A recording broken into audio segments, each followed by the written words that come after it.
Let's make a flower bouquet for today's video. Combination ito ng artificial flowers and dried flowers. Request pala ito ni Sir Jomari Mark Tuan. Materials: 12 pieces artificial roses, 1 bunch of dried misty flowers for fillers, 2 cm satin ribbons na wala pang sure kung gaano kahaba, floral sponge or foam, scissors, scotch tape, bouquet wrappers, and twist tie. First step ay tutusok na natin yung mga roses dito sa floral sponge. Dapat magkakaiba din pala yung length or haba ng stem ng mga roses para hindi sila pantay kapag tinusok na or magkakaroon sila ng gap or style. Pero depende naman yun sa style mo sa paglagay ng flowers. Tansya-tansya na lang. Sa akin kasi gusto ko yung hindi siya lalampas sa sponge. So ang ginawa ko, dahil 12 pieces to lahat, merong 4 na 6 inches, 4 na 8 inches, at 4 na 10 inches. Pagkatapos ma-arrange yung roses, next naman natin yung mga fillers, yung gagamitin nating dried misty flowers. So ikakat muna natin sila mula sa pinakamalaking stem, parang hina-harvest lang. At maganda rin to kasi magkakaiba talaga yung magiging sizes nila. Yung tip ko naman sa pagkat dito, dapat pa-slant para parang matulis yung pinagupitan niya at madali lang siyang itusok kapag tinusok na natin siya sa sponge. Next naman ay itutusok na natin siya. Unahin natin sa pinakalikod yung mga matatangkad. Disclaimer lang pala about this tutorial, hindi ako expert sa paggawa ng bouquet. Ito ay natutunan ko lang din and based on my experience as a crafter, kaya sinishare ko din sa inyo. At open naman ako for suggestions kapag mayroong mga nakapanood, lalo na yung mga expert sa paggawa ng bouquet or flower arrangements. So balik na tayo dito sa pagtutusok ng mga misty flowers. So lahat na mabakante or space lalagyan natin. Ayoko rin kasi na may nakikita pa akong sponge or stem. Kaya kahit yung mga maliliit, wag nyo itapon kasi nagagamit yan sa pinakaharapan, pantakip yan. Next is the wrapping time. So itong kalahating bouquet wrapper, ilalagay ko lang siya sa pinakalikod pang style. Then, lagyan ng tape bago natin i-secure ng twist tie. Pwede rin naman na tape lang yung gagamitin pantali, pero ako kasi nasanay na ako na gumamit ng twist tie para mas mahigpit talaga yung kapit niya. Next step ay yung first bouquet wrapper, ishatiin natin sa dalawa at sukatin natin yung haba bago gupitan. Yung pinagupitan wag itatapon kasi magagamit yan mamaya. Dahil adult yung nag-order nito at hindi naman siya nagsabi kung anong kulay ang gusto niya, red ang gagamitin natin, symbolizes love kasi magsa-celebrate din sila ng kanilang anniversary. Yung pag-fold pala na style niya is ganun lang, isang fold lang, ganun din sa kabila. Pwede rin naman siyang hindi nagupitin sa gitna. Pwede siyang buo, yung katulad ng ginagawa ko sa coffee bouquet. And then, isi-secure ulit natin ang twist tie. So, hindi ko na ginupit yung twist tie. Bale, i-continue ko lang siya hanggang sa matapos yung pag-wrap. So, pangalawang wrapper na tayo. Kulay red pa rin to, pero ibang design lang. Para magkaroon naman siya ng ibang touch. Inawasan lang natin ulit ng konti, which is gagamitin na natin yun mamaya. And then, hinati sa dalawa. So, ganito naman yung pag-fold niya. Isang fold and then isang reverse. Tapos pa-slant yung paglagay niya para magkaroon siya ng window at makikita talaga siya bago i-secure ng twist tie. Nilalagyan ko pala ng konting tape para hindi siya gumalaw bago ko siya ikutan ng twist tie. At same process lang din sa kabila. Ganun lang din yung gagawin, yung fold ay pabaliktad naman yung pag-reverse. Lalagyan ulit ng konting tape para hindi siya magalaw kapag inikutan na siya ng twist tie. Mas gusto ko rin talaga gamitin tong twist tie kasi mas madali siyang iikot sa likod tsaka malinis din siya tingnan. Next naman tayo sa third wrapper. So yung gagamitin natin itong may gold lining para maging alternate naman sila tingnan. Hatiin lang natin to sa 4 pero dalawa lang muna yung gagamitin natin. Set aside lang natin yung dalawa. Sa pagtupi naman is pares lang din sa kanina. One fold and then reverse.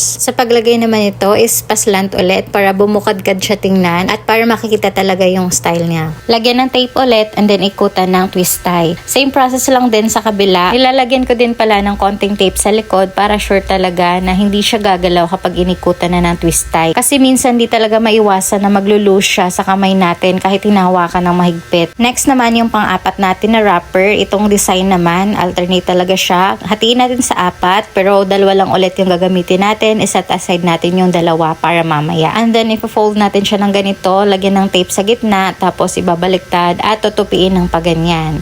Paglagay naman dito sa harapan, ibabaliktad ko lang din siya para mukha siyang wide kapag nilagay na dito sa harapan. So kanina pala, pinutol ko na yung twist tie kasi hindi na natin malalagyan sa harapan kapag hindi natin siya putulin. Ngayon naman binalik natin siya pero naglagay muna ako ng scotch tape para secure muna siya. And same process lang din ang gagawin sa isa pang 1/4 na wrapper. Ganun pa rin yung pagkatupi at ilalagay natin sa harapan. So dalawa yan sila na nasa harapan. Ayus-ayusin lang din muna bago siya lagyan ng tape or ikutan ng twist tie para makover yung harapan at hindi siya mukhang gusot tingnan. Next naman ay kunin natin yung tira sa pinakaunang wrapper na ginupitan natin. Yung fold naman niya is parang pa-crumple na pa-konti-konti. Yan yung dalawang pinakamaliit, ilalagay natin sa harapan. Dahan-dahan lang din para hindi siya magusot bago ikutan ng twist tie. Sa mga first time nagagawa or newbies, ito yung pinaka-struggle, yung paglagay ng wrapper sa harapan. Kasi yun yung experience ko, yun yung pinaka-nag-struggle talaga ako. Kasi mahirap siyang i-ayon-ayon. Lalo na kapag lumalaban yung wrapper, kaya maganda rin talaga na may scotch tape pang support or yung iba glue gun ginagamit. Pero kapag nasanay ka na, magiging madali na lang yan. At yan, tapos na tayo sa upper part ng bouquet. Dito naman tayo sa lower part sa kanyang tail. Ito naman yung tira sa pangalawang wrapper na kinat natin kanina. So, ipo-fold lang natin siya ng ganito at lalagyan ng tape at pagdugtungin silang dalawa kasi ito yung magsisilbing cover niya sa likod para matakpan yung twist tie at maging malinis siya tingnan. This time, puro scotch tape na ang gagamitin natin. Pag gumamit pala kayo ng scotch tape, yung manipis lang ha, kasi malitong scotch tape na ginagamit ko. Medyo makapal siya. Kaya mahirap siyang iikot sa likod. Nakikita talaga siya. Pinakalas naman natin gagawin sa tail. Ito yung 4 na natirang 1/4. Lahat ng wrapper pala ay magagamit. Walang masasayang. A total of 4.5 wrappers. Yung gagawin naman natin sa tail ay parang pa fishtail design. Simple lang pala itong gagawin natin. Hindi katulad ng mga bonggang fishtail talaga na design. Kasi pinagkakasya lang natin yung mga tirang wrappers. At simple lang din yung foldings. Isang fold and then reverse. At pinagdugtong ko silang dalawa. At ito naman sa kabila. Sa paglagay naman nito is pabaliktad siya. So magte-tape tayo mula sa ilalim. Ayusin lang din sa pag-tape para hindi talaga siya matatanggal. At dodoblehan natin siya sa ibabaw. Yan, tapos na tayo sa tail. At ang final part naman ay yung paglagay ng ribbon. Hindi ko na pala nasukat kung gaano kahaba ang ribbon na magagamit. Kasi tinansya ko lang siya at dinirekta ko na siyang tinali. Pero kung hindi ka pa sanay na magtali, pwede kang gumawa muna ng ribbon tapos ididikit mo na lang. Pero dito naman sa style na ginawa ko, dito na ako nagre-ribbon. Tinansya ko lang na magkaroon siya ng allowance na mahaba pa kasi ido-double ribbon natin siya mamaya. Una ay big ribbon muna, tapos kapag mahigpit na siya, saka mo siya gagawan ng isa pa na medyo mas maliit kaysa sa una. Ayus-ayusin lang din para kita silang dalawa bago siya gupitan sa dulo. Yung paggupit naman is pa ganito para magkaroon siya ng design sa dulo. Pwede na siyang ganyan pero nakulangan pa ako. Gusto ko pa ng may design ulit sa gitna. Hindi ko na to na-film kanina sa mga materials kasi may stock naman ako nito. Kinuha ko lang to at nilagay sa gitna para mayroon siyang mga shining, shimmering na konti.